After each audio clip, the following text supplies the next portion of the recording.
analyst on the NFL for CBS. You'll call the game this week. You can also catch him Mondays throughout the season on CBS Sports Network on the NFL Monday Quarterback Show. The former talented quarterback who this week will watch the game that will be competed with two quarterbacks who have played in more teams than any two guys who have ever hooked up in a game. 15.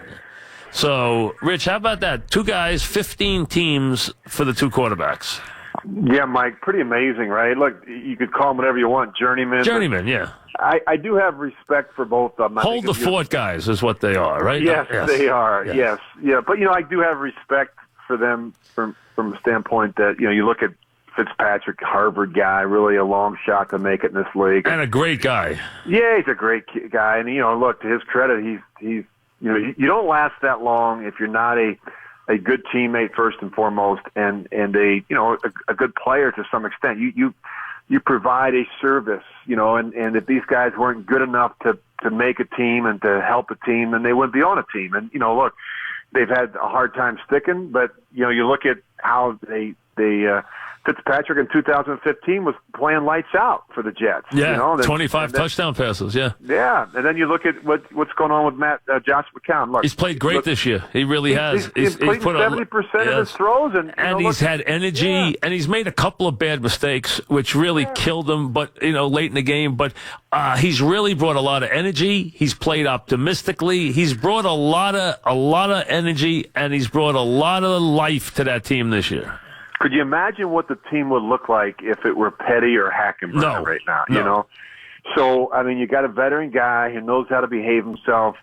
He's not going to go out there and wet the bed. And, he's making throws. He's competing. He gets them in and out of bad plays. He at least gives them a chance to win each week. And that's all you can hope for right now, I think, if you're Tom Bowles. You weren't one of those guys. Obviously, you were a top quarterback, but can you explain what it's like to be one of them? I mean, do they look past 1 week game? Do they look at it as just a job versus I'm going to be a guy? When you've been on 15 teams, which one's been on 8, one's been on 7, they have gun will travel. We understand that, but I mean, how do they look at the sport versus say a guy who's like you were? How is their vision or their look at the sport different from yours? Well, Mike, with all due respect, I was one of those guys. No, you weren't. I was. I was in Kansas City. I was in Minnesota. I was trying to find my way, and I finally got an opportunity to play and have my own team. And it took a while, but anyway, then became a star. Yeah, well, look, it took a while, but here's the point. I think both bring obviously experience and leadership and toughness, all those good things. But I think they have an enthusiasm for the game, and I think it's contagious. When you're around McCown, he loves football. He's probably going to be a coach someday. Definitely. You look at Fitzpatrick. He's just a happy-go-lucky type of guy. Nothing seems to really affect him. It just kind of rolls off his shoulder.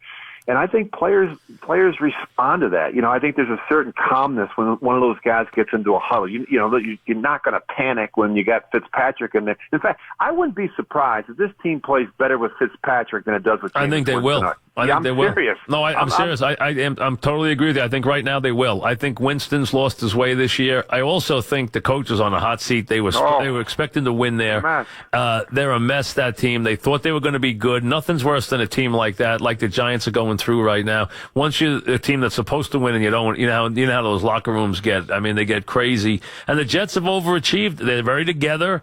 They've played hard. I've watched the Jets all year. They've played hard every game. They try hard. Their defense is getting much better and much more imaginative in the last couple of weeks. Their safeties are going to be stars. I mean, Adams is going to be a big star. So they got some kids. They're starting to rebuild. The key to this game is which team can run it a little bit. That's going to be the key. Which one can run it a little bit. They both have the ability to run it a little bit. Let's see which one is successful. Well, I think the Jets have 3 guys that can run it, where the Bucs really just have 1.5 maybe. I really like I think what the Jets did to Buffalo last Thursday night was impressive. I mean, Forte, Powell, McGuire, all carried the rock, and that's going to be important, I think, the rest of the way, and take some of the heat and some of the edge off of the rush, and also I think it helps, Josh McCown. So, look, I think Safarian Jenkins they're a much better team now. They at least have a tight end. He's good, and Anderson. Too. I don't like his antics, but Anderson's is an explosive player. He's a good player. Yeah, and you lose obviously. The suspension. Hurts when you look at Jeremy Curley because he's a good guy, can help him on third down. But Robbie Anderson's got some speed. Jermaine Kearse is a pro. He knows what to do. Look, this is going to be the Jets should win this game. Let's be honest. The Jets, if they go down there and take care of business the way they should be able to take care of the Bucs. The Bucs are a bad football team. I just got done watching their last 3 games. It's hard to watch. You question where the discipline is on both sides of the football. You look at the defense; they're not good. I mean, they give up a lot of big plays. I don't like to say it. I mean, I'll say it anyway. I mean, to me, he's not. Dirk Cutter's an offensive coordinator. He's not a head coach. Yeah, and this guy's like that. This guy. North Turner was that way. North Turner was that way. Yeah, they're better position coaches or play callers than they are head coaches, and I think. You look at where they're at 2-6. They've lost 5 in a row. You mentioned, Mike, they were supposed to be this, big playoff. I don't know how people just get out and start saying, the Bucs, let's make them. They're on Hard Knocks. Let's make them a playoff team. You got to earn it. They haven't earned it. No, they haven't earned it. And Winston's had a bad year and he's been hurt. Let me get the couple of quarterback issues. I'll start in Indianapolis. Would that be the final straw with Luck when you have given everything you could possibly give to a franchise, taken the worst beating anybody's seen, and then the owner, who can be a knucklehead, comes out and says it's all in his head. He's not hurt. He's not going anywhere. I tell you right now, I'd tell him I'm gone. You could take the whole contract, go trade it. You tell me you're gone, but I'm not going to trade you. I mean, look, I think that'll get resolved. I think he's a pretty level-headed guy. Look, it's a good thing he's not playing because it's a bad football team. Rather than say get me to another team, I'd say get me an offensive line. Well, they should have done that 3 years ago. Should have done it, and that's honestly, how do you draft a guy number 1 overall and then get him killed? I mean, how do you explain to his mom and dad, hey, we love your son, but every week when I send him out there, he's going to get killed because we have no one in front of him. And his father was a quarterback, as you know, and a Rhodes Scholar. Yeah. So, I mean, the guy's a smart guy, as we know. And I'm sure they're just furious with what's going on there. I mean, yes, he's making a lot of money. We all understand that. We know he's going to make a lot of money wherever he goes. How do you feel about the Garoppolo thing? Now, they're going to sign Garoppolo. We know that because they believe in him. But let me ask you this. Would you throw him in with this mess they have right now, or would you be very careful not to throw him in? Because you're going to sign him. You're going to sign him to a contract and have him for years. So are you going to throw him in this year or wait next year where there's a better chance for him to succeed? I think Kyle Shanahan has a plan. I think that, they're not going to rush him in until he's ready. And I think when he's ready, and I'm certain it's going to be this year, I'm sure he's going to play the last 5 or 6 games of the season. Why wouldn't he? So I think they're just trying to get him up to speed, get him as comfortable as they possibly can be before they put him out there. What you don't want to do is throw him out there and not put him in a position where he's got a chance to be successful. But look, Jimmy Garoppolo's got to earn it. I mean, he's in a great situation. They basically hand him a football team, and they're going to hand him a big contract, but he has to earn it. Just because he was Tom Brady's backup in New England doesn't mean he's going to be a Pro Bowl caliber player. I think he's got a bright future in this league, but it's not a very good football team. No, he's got to get somebody on that team right now. See, the Giants are going to go out there and win this week because I said this 2 days ago because Niners are just worse. They have so many players hurt. They have nobody on offense on that team. They're terrible, and they got so many guys beat up. They don't have any linemen. I mean, they've got so many young guys. They've got so many young guys playing. You look at the roster; it's sprinkled with first-year players and rookies. I think they've got like a half dozen or more rookies starting. I think they got 3 on offense. I think they've got 4 on defense. So I mean, you play. What did Parcells used to always say, Mike? You play rookies, and you're going to get what you deserve. Absolutely, I mean, they're going to make mistakes. They're going to cost you a football game. All right, Minnesota. Would you play Keenum or would you force Bridgewater back in?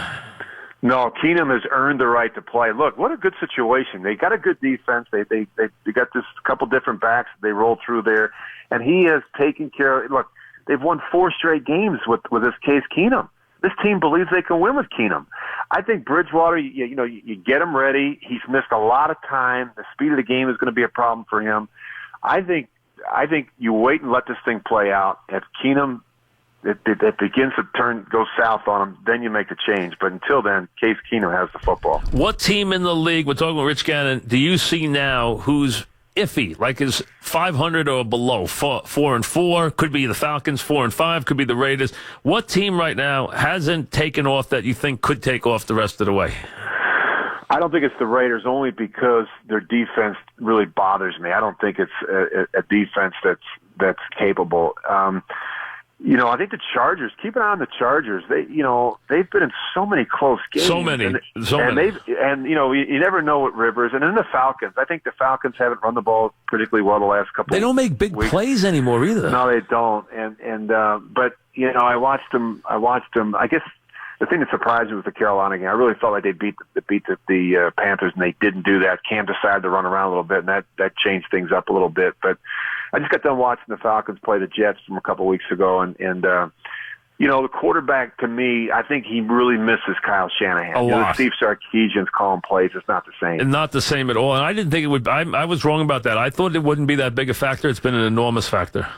No, it is. And look, you develop a rapport and a relationship, and really a trust, Mike, more than anything. I trust he's going to put me in the right situation. So you're telling me they can't run that same offense without him there? They can't duplicate that offense? Yeah, but not only that, but it's like, do we have a history together? Do I know what Ryan likes? Do I know what he likes in certain? Do I remember 2 years ago he ran and that's what they don't have together. They don't have a history together where they really can finish each other's sentences. That's really important. You look at think about this. If you look at Rodgers, if you look at Breeze, and you look at Brady, you look at the players, the play callers. So Aaron Rodgers only had one play caller. It's the only one play caller he's ever had is Mike McCarthy. Now Tom Clements did it for a couple of games, but it's really been Mike McCarthy. And then you look at even in the situation with Brady, there's been 3 different play callers, but they've all come from within the system. So nothing's ever changed. It was Charlie Weiss, Charlie leaves, and they promote Josh McDaniels. McDaniels leaves, and it's Bill O'Brien, but it's always been the same guy. Yeah, and New Orleans' offense never changes either. Yeah, Sean Payton calls, So, it's just that's important, and too many teams haven't quite figured that out. Yeah, I agree. Best team in the AFC is who? New England, Pittsburgh, or Kansas City? Which one? I think probably New England. Their defense, Belichick will get that fixed. You still got to knock off the champs. That's my opinion. They're going to win 13 games. They got 5 division games left. They're going to wind up 13-3. There's no question. Pittsburgh's the team that could be good, but I don't trust them. I don't trust them. I don't trust them. I know you don't, but they're playing better defensively, and they've got 2 players.